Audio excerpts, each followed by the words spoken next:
যতই করো হামলা আবার জিতবে বাংলা, এই যে কর্মসূচি, এর প্রথম কর্মসূচি কেন বারুইপুরে হচ্ছে, কেন দক্ষিণ 24 পরগনায় হচ্ছে, কেন এই মাটিতে হচ্ছে?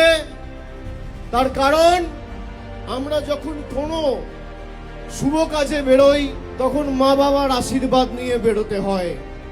আমি বারে বারে বলেছি, কালীঘাটে আমার জন্ম হতে পারে, কিন্তু ঈশ্বরের কাছে প্রার্থনা করি মৃত্যু যেন এই জেলার মাটিতে হয়। কালীঘাট যদি আমার জন্মভূমি হয়, দক্ষিণ 24 পরগনা আমার কর্মভূমি।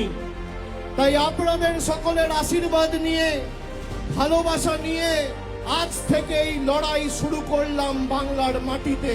সিপিএম এর সূর্য যখন মধ্য গগনে 2008 সালের পরিবর্তনের চাকা এই দক্ষিণ 24 পরগনা জেলা ঘুরিয়েছিল।